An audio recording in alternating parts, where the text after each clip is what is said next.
has a great guy. You're going to love him. Rod Reyes, who's from Latino Laughter. Oh, yeah.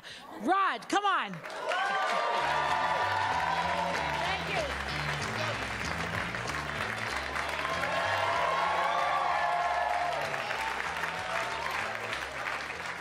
Thank you. It is so great to be back in New York City. If you're visiting, see as much of this city as you can. Advise your friends to see as much of this city as they can. It is one of the most spectacular wonders of the world. It can be intimidating, and that's why we offer tour guides, qualified professionals whose only job is to enhance and improve your Big Apple experience. That is very cool. You know what we don't have? Tour guides that were born in New York City. All of a sudden, a lifetime in Uganda qualifies you to show me my own hometown. I never had so many Africans coming at me. It's like, come with me, my friend, come with me. Come with me, my friend. I will show you the sights of New York. Over there is the Empire Statue of Liberty building. It is very tall, my friend. It would take a monkey a long time to climb to the top. Over there is F.A.O. Schwartz. They make bagels for children. And the entire time I'm thinking, do you think they have tour guides from America in Nigeria? Like you get off the plane and it's Vinny from Brooklyn. He's like, hey, everybody! Focus your attention. Oh, a freaking lion!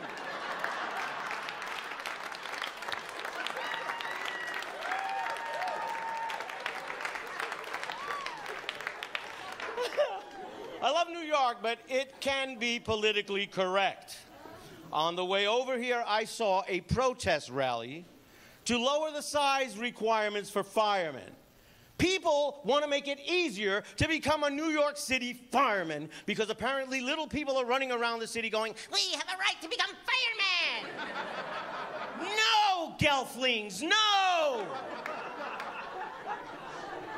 The last thing anybody wants to see when they're in the 90th story of a burning building is some little half a Mexican Oompa Loompa come in there. Follow me, follow me. I know the way out. We can fit through the pipe. I represent the Lollipop Guild.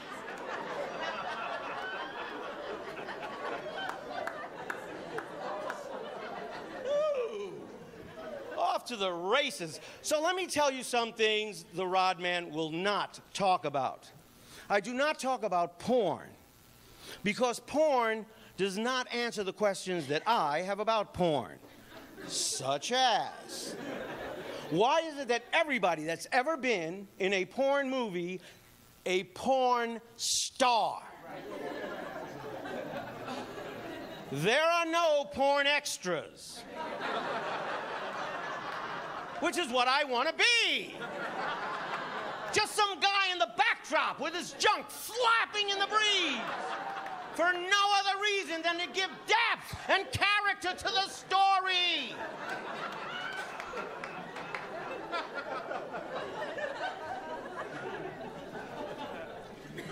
I don't talk about weed, because there's nothing funny about an old man with short-term memory loss. You guys smoke weed and it's cool. You forget stuff, it's funny. He can't find his keys. He can't find his keys. I forget stuff. People want to put me in a home. Now, I'm not going to kid you. Back in the day, I smoked weed, a lot of weed. Maybe too much weed. You know how you might know you smoke a little too much weed? When you drop that baggie and you sweep it back up. And you sweep up twice as much as you dropped in the first place. And you shake the cat and an ounce falls out of that.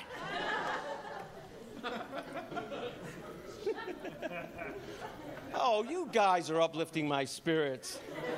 You guys are making me feel so good because it's obvious. I'm old. I'm old. There's no getting around it. I'm old. Elephant in the room. Old.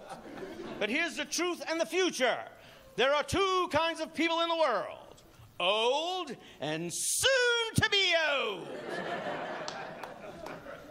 And it's not pretty and it's not subtle. Happens like this. 1 minute you're young. You're on top of the world. The world is your oyster. You get your junk mail from Harley Davidson. Be a rebel. Buy a chopper. Next minute you're like me.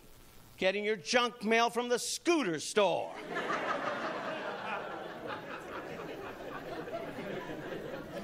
You get to a point where you actually like sleep better than you like sex. I do. Now you laugh. Riddle me this, Batman. If sex is superior to sleep, why is it that when you die and you go to your final reward, they put on your tombstone, rest in peace, not diddly through infinity?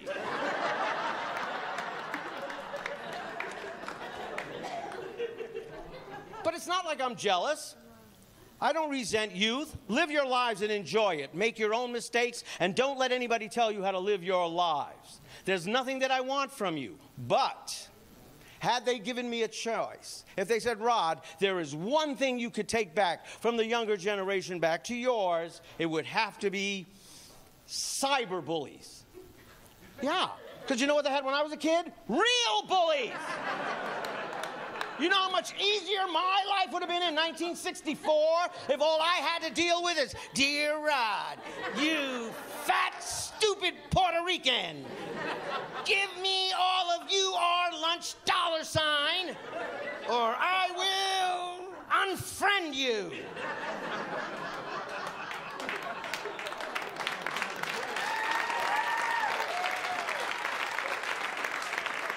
Real bully. The kind that would snatch your lunch money, punch you in the face, right? And you ran 10 blocks out of the way to avoid them. And you hung out in abandoned areas so you wouldn't have to find them and nobody could find you. Where are you going to go to avoid a cyberbully? Where can you hide from a cyberbully? You're going to hang out in LinkedIn? But I'm never going to be one of these older people that tells their kids music stinks. People have been doing that forever, right? I mean, my parents didn't like our lyrics. There was a song when I was a young man that went, You're so far away, doesn't anybody stay in one place anymore? On first listen, a plaintive love song. On second listen, maybe a complaint from a sniper. Was a band called The Clash. People wear the shirt. Never heard of the band. And they sang, Should I stay or should I go now? If I go, there will be trouble. But if I stay, it will be double. Well, there's your answer. Sounds like straight mathematics to me. There's a band called The Doors, and they sang, When you're strange, no one remembers your name. When you're strange. Bullshit! When you're strange, people will remember your name till the day you die.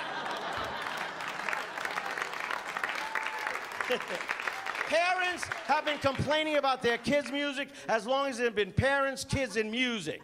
I'm pretty willing to bet Beethoven's father probably told him, Ach du lieber Ludwig, how can you listen to this shit? La la la la, la la la la. What are you, deaf? Ladies and gentlemen.